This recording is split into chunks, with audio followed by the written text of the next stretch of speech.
We were sitting together at the party, several of us who were members of the same church family. It had been a rough year. Our pastor had resigned under pressure from some, and others had lined up in support of him, and still others were just shocked and struggling to understand how it all happened. But it was summertime, and it seemed like the entire congregation was taking a breather and wondering what was to come. So some of us were relaxing together at a backyard barbecue. Night was falling, but no one seemed anxious to leave. That's when the storytelling started, prompted by a question of one of our newer members. So, what is it that attracted you to our church? She started telling us. When we first moved into our neighborhood where we live now, we noticed something about some of the children that mine had become friends with. Like what? Oh, just little things. The way they treated one another, for example, with respect, with compassion. Even the way they treated our pets with delight and affection. There was a peace they had with one another and with themselves, and signs of what I wanted for my children. And to be honest, what I wanted for myself. I learned that all those children were part of some church family, and if these little things were signs of what they were getting in church, and I wanted that for my children, what I wanted for myself. So, my family and I started looking for a church family to belong to. So you might say our children and their little friends led us here. Now I guess you could say we're just part of the crowd, and we love it. Those children led her husband, and her family into a crowd. Like the crowds that move through the stories in the Bible. There's a crowd in this story that's looking for Jesus, and the story tells us that the crowd is hungry. They don't simply have hungry bellies. They have hungry hearts. They're not especially a religious bunch. It's nearly time for the Passover feast, but they are nowhere near Jerusalem. What are they doing out here looking for Jesus? If they'd gone to the Passover feast in Jerusalem, they would have heard once again that God was with their ancestors in the past. What they're hungry for now is knowledge is with them now. It's the same kind of hunger that we have in our hearts, isn't it? Like them, we don't come into this community to hear, "Once upon a time, God." We don't come simply to discuss for living the good life or discussing doctrines about the nature of God. We want to know that God's voice isn't an echo fading away in some distant past. We come hoping that God's presence isn't just some kind of wishful thinking. We come looking for some sign that at the other end of our longing, there is God. The crowd in this story is looking for a sign like that. They've been told that there were some big signs in Jesus' ministry, and as they gathered, you should have heard what they were saying. Some of the stories they might have swapped show up right here in John's Gospel. Did you hear about that wedding over in Cana?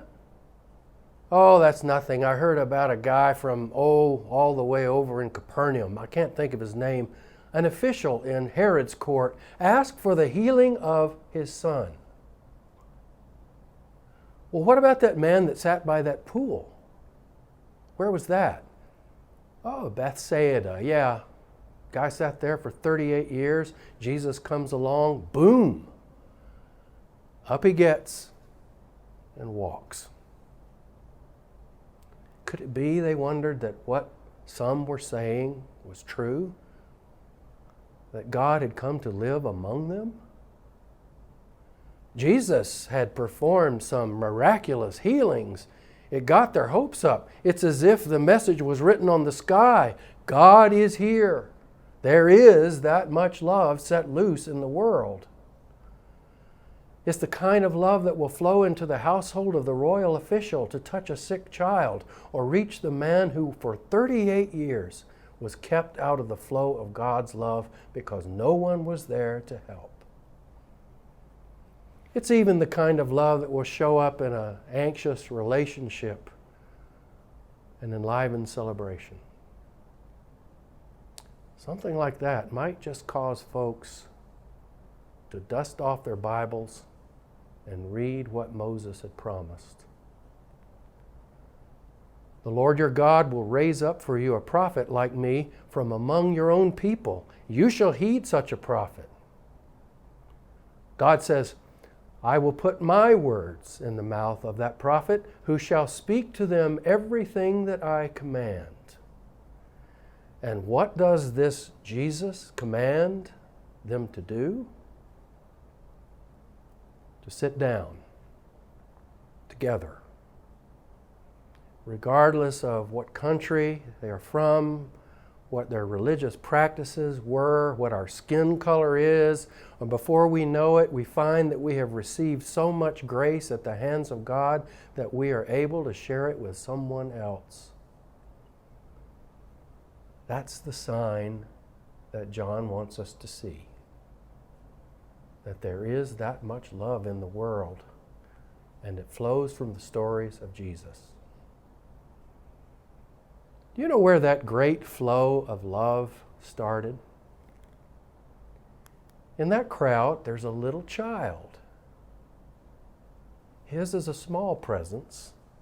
I bet you hardly noticed. The other three gospel writers tell this story, but they don't mention him. In those stories, there is no small child holding on to his lunch. It's a small lunch. Just some bread and fish. But what is that in the face of such tremendous need? So the Gospel of John beckons this boy out from the shadows of this story, and just for a moment he shares the spotlight with Jesus. They must have seen him do it. It was a small gesture, a little thing, barely noticed. But in that moment, all of us see what it means to be a believer. A little boy takes what little that he has, and in the face of such tremendous need, hands it over to Jesus. I wonder what Jesus was thinking when that little boy handed over what he had. Was he thinking of that moment that would soon come in his own story? When he would turn over what little life he had left and place it in the hands of God? Was that the moment when he thought, no one has greater love than this, that one would lay down a life for friends? But what is one life among so many? One life freely laid down so that many might taste the abundant love of God? This is what faith looks like. When one of God's children dares to let go of what little that they have and places it in God's own hands. And then God's love is released to do its work in the world. And it took a little boy hidden off in the margin of a story